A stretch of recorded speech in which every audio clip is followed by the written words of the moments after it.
what's being done to stop it. That victim fought back. Good evening, I'm Elizabeth Cook. I'm Ken Bastida. Our Wilson Walker has the video that you'll see only on KPIX 5. Just after 10 o'clock this morning, Market and 7th Streets coming upon the scene during his morning run, KPIX Sports Director Dennis O'Donnell. There was a guy on a stretcher and a frustrated, angry woman with a stick in her hand. Shouting in a Toisanese dialect, the 75-year-old woman says she was attacked unprovoked. The woman said that she was hit and she attacked back. From what I could see, Wilson, she wanted more of the guy on the stretcher, and the police were holding her back.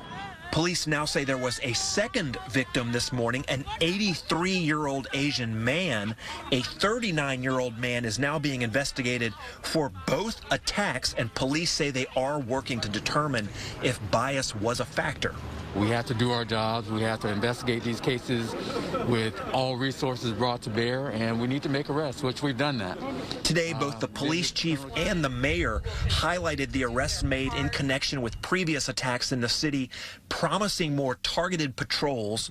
We need to understand not only what was going on and why those attacks occurred, because in some cases they didn't include any robbery or theft. As for one case that did include robbery, police have announced 3 arrests in connection with the violent attack caught on camera in a San Francisco laundromat.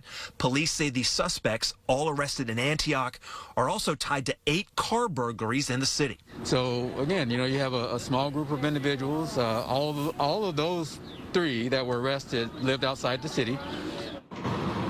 That is something the chief of police has stressed in several occasions, not just this recent run of attacks on a specific community, but also just sort of property crime in general around the city, that a lot of what he's seeing, he says, is coming from outside of the city. As for the mayor, she expressed some hope that the pandemic winding down would result in an easing of some of this. She attributed it to a lot of different things, but ultimately said that she hopes that the end of the pandemic would bring more people out on the streets and create a safer environment for everyone and help prevent incidents like the ones we